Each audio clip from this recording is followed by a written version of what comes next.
اس طرح ڈھال آپ کر دیتے ہیں جنگ میں برستے ہوئے تیروں کے سامنے، تو وہ تیر ڈھال سے ٹکرا کے گر جاتے ہیں اور آپ کو نقصان نہیں پہنچتا، تو روزہ بھی آتش دوزخ سے ڈھال ہے، جہنم کی آگ سے بچانے والا ہے۔ روزے دار کو اللہ کی خاص رحمت نصیب ہوتی۔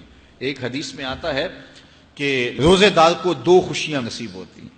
ایک خوشی اسے تب ملتی ہے جب وہ روزہ کھولتا ہے، جب سارے دن کی بھوک اور پیاس کاٹنے کے بعد شام کے لمحے ہوتے ہیں اور پھر روزہ منزل تک پہنچتا ہے، تو کس مسرت اور خوشی اور سرشاری کے عالم میں روزہ دار ہوتا ہے کہ شکر ہے کہ اتنی لمبی اور اتنی سخت گرمی کے ماحول کی شدت کے باوجود اللہ تعالیٰ نے مجھے روب منزل کیا۔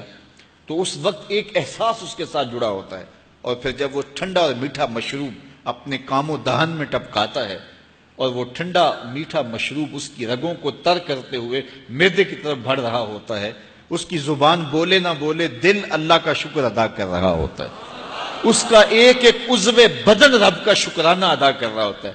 وہ ٹھنڈا اور میٹھا مشروب رگوں کو تر کرتا ہوا آگے بڑھتا چلا جاتا ہے، لیکن شکرانے کا وہ پیکر بن جاتا ہے۔ وہ ایک مسرت، ایک خوشی کا عالم ہوتا ہے کہ روزہ بھی نب گیا، سارے دن کی تکلیف بھی کٹ گئی، اور اللہ نے مجھے افطار کے لمحوں تک پہنچایا۔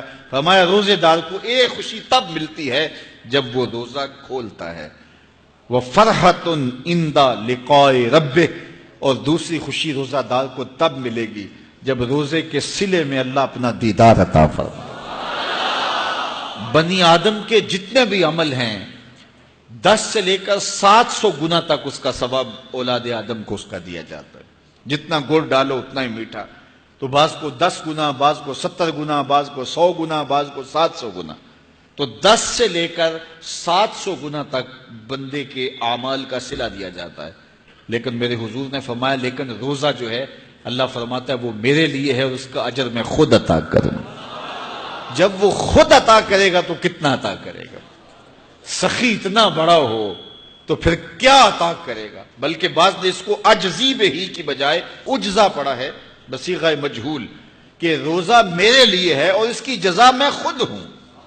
باقی اعمال کی جزا جنت ہے، جنت کی نعمتیں ہیں اور بہت کچھ ہے، لیکن روزے کی جزا میں خود ہوں۔ اور جس کو وہ خود مل گیا پھر جنت میں مل گئی، جنت والا جو مل گیا پھر جنت بھی مل گئی، جنت کی نعمتیں بھی مل گئیں۔ تو روزہ اللہ کی خوشنودی کا ذریعہ ہے، اس کی رضا کا ذریعہ ہے۔ تو خوش نصیب لوگ روزے کی برکتیں حاصل کرتے ہیں۔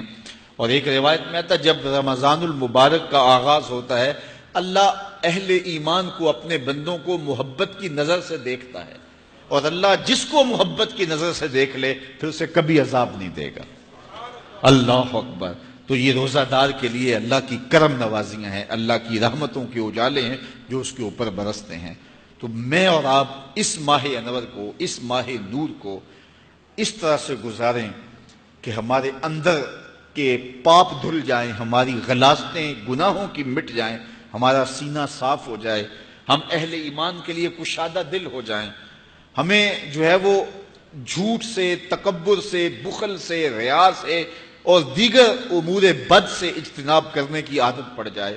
روزہ جو سکھانا چاہتا ہے ہم وہ اس سے سیکھ لیں، اور روزے کی برکات ضبط نفس کی صورت میں ہمیں نصیب ہو جائیں، تو ہم روزے کے بعد بھی، ماہ صیام کے گزرنے کے بعد بھی ایک نئی زندگی لے کر، ایک تازگی لے کر، ایک نور و روشنی لے کر کے جو ہے وہ معاشرے کے، اسلامی معاشرت کے ایک اہم فرد کی صورت کے اندر جو ہے وہ سامنے آئیں۔